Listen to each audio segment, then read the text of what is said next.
I'm going to move on straight to the match. So we're just going to jump. We're going to stay on the same topic. We're going to go to All Out. We're not going to talk about the whole thing, but let me jump to this. Give me 1 second, guys. So here it is. We got Hangman Page coming out. Oh, I was watching some of the pre-show, and I saw him come out with security, which I thought made sense. That, you know, after what he did, obviously someone's going to try to murder him. So he came out with a security detail, and he brought them out to the ring. So at least that made sense to me.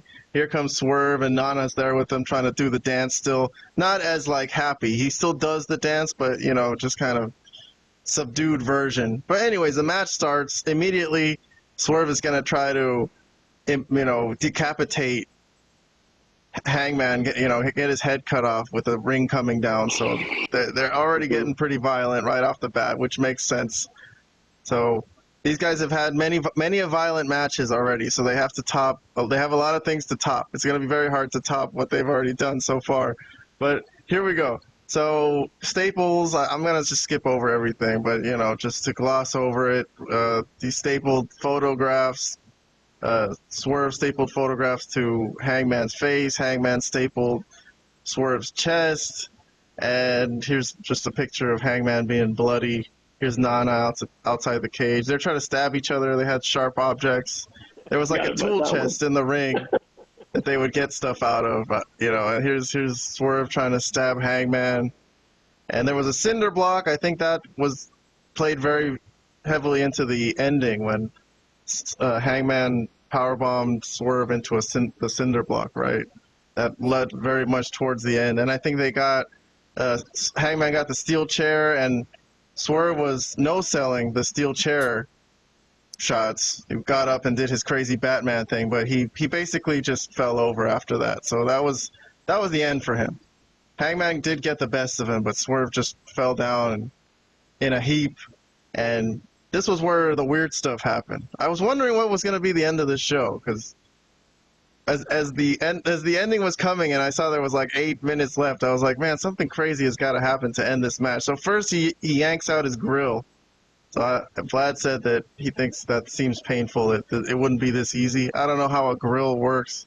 I don't know if it's removable like that. But anyway, so he takes off Swerve's teeth. He's got this crazy look on his face, and he gets a needle, like some syringe with an unknown thing, and pokes it into Swerve's mouth and injects him with some unknown foreign substance. And here's a picture of Swerve with a needle sticking out of the inside of his mouth, the inside of his cheek. And the final blow was like a really bad chair shot to the head, like a nasty-looking one that just sent Swerve to his death. And the referee just stopped the fight. So they rang the bell from there. And Hangman's walking out. And I guess the feud's not over, but he's very happy for the night. He was like, yes, I did it. You know, he was just letting out his emotions. But let me see what I got from you guys on this. I got half a thumbs up from Vlad, and I got a thumbs down from Robert. So I think I did get some text messages from you saying this isn't your thing. You were telling me you didn't want to spoil it, so you didn't, tell me what happened. But you're like, yeah, it was too violent for me and my liking. But all right, let's hear some thoughts from you. Thumbs down from Robert on this one, but you got 90 seconds or however much time you need. All right. So as you know, I watch a lot of wrestling. So do you guys. On a weekly basis, I try to watch as much as I can. And one of the things that really annoy me is that on almost every episode of any given show that I watch, commentators really try to oversell everything. Like, I have never seen anybody stoop so low. Like, how can anyone do something like that to another person? You know what I mean? They oversell everything. Like whenever someone does something crazy, it's like the craziest thing they've ever seen, and they oversell it. And then every time I hear that, it kind of like roll my eyes because they literally just said that a week ago. The episode before that, I see that on almost every Raw, SmackDown, Dynamite, pay-per-views, PLEs, whatever, right? This match is probably one of the rare occasions Well, actually, I don't remember what the commentary team said, but yeah, assuming they did say stuff like that, this match is one of the rare occasions where I wouldn't roll my eyes because this is some of the craziest shit I've ever seen. And personally, it was too much for me. I never, I guess I should thank Hangman Adam Page and Swerve because I never knew how much I could really stomach in a wrestling match before I watched this one. Now I know. I never knew before. Now I do, and this was too much for my taste.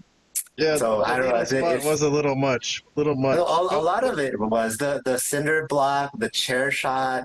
The chair shot. Yeah, and then okay. Let's talk about the cinder. I know I'm out of time, but let's talk about the cinder block real quick. You go, man. You go for as long as you want. Yeah. I heard reports that Swerve Strickland just recently signed a crazy, ridiculous contract. Like it's huge amount of money. I don't know the details of how much it is, but it's allegedly very significant. Very significant. Why? This doesn't make sense. Why would you potentially injure him right after offering such a lucrative contract? Because some of the risks that they were taking were just outrageous. Like, why would you do that? So I don't know, man. That didn't make sense. I was looking forward to this match, but this was just too much for me personally. So that's why I gave it a thumbs down. All right, well, let me jump over to Vlad. Let me reset the clock to 90 seconds. If you need more time, it's all good, but there you go. So you were willing to give it a half an OrangeCassidy. Yeah. At least a half thumbs up. That's right. Not a full thumbs up, but No. You also didn't give it a thumbs down. So I think that you mentioned something in your comments about it being a spectacle.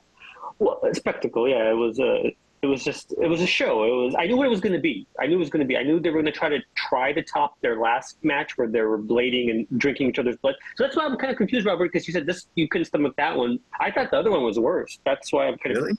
I thought so. The needle spot was a little excessive. The needle spot. People don't like needles. Yeah. So he gave him AIDS. Big deal. I mean, and a power bomb on a cinder block. I'm gonna assume Well, maybe not because it did leave a bruise on.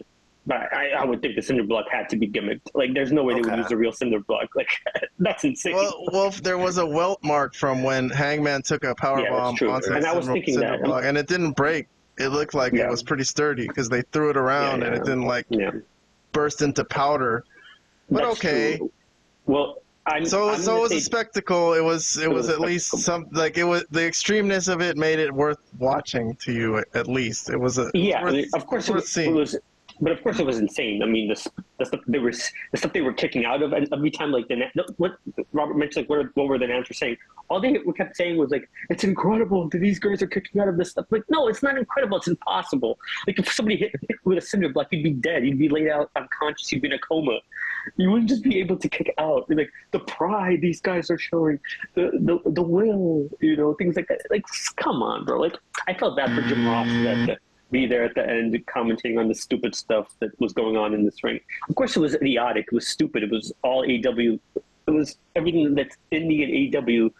But it was a show. It was a spectacle. I knew what it was going to be. I knew exactly what it was going to be. I had no... some spots I didn't know. Like, I didn't know they were going to use a freaking needle or something like that. But I knew they were going to try to, like, make it, like, as extreme and as violent as possible. As possible. So, yeah, whatever. It was what it was. All right. Well, I gave it 2 thumbs up also. I mean, what can I say? It made sense to me based on the feud, based on how much the hatred. They had to go to an extreme like this, okay? Yeah. And I thought it was good, man. I don't know. If Robert is squeamish, I'm sorry, man. I guess I have. You gotta man up, bro. You gotta man up. But to me, this was good wrestling, man. It was. No, it wasn't good wrestling. It was good wrestling. This was indie bullshit. That's not kid ourselves. I've never said that. Just because I gave it a thumbs up. Oh, the only reason I gave it a half a thumbs up is because I knew what it was going to be. I knew it was going to be indie bullshit. I knew they were going to do some stupid shit like this, but I was willing to watch it anyways, see what happens. But let's not call it good wrestling, dude. That's ridiculous. It's just stupid. It was mindless crap. Along with the thing we're going to talk about next with what happened with Bryan Danielson and the Blackpool Combat Club, and also the other thing we're going to talk about a little later with MJF and Daniel Garcia, I'm going to declare it, man. I'm going to go ahead and say it.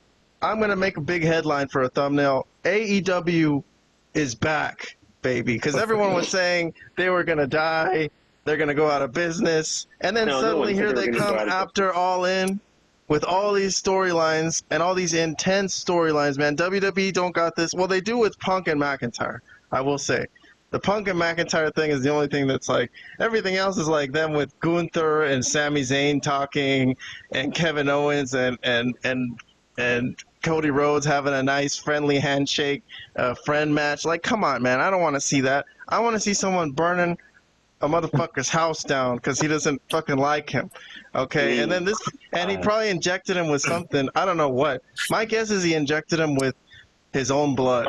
So he's going to say, I drank your blood, and now you got my blood and you, and we're going to be linked forever, because these two are going to be linked forever. All right. Oh, well, no comments.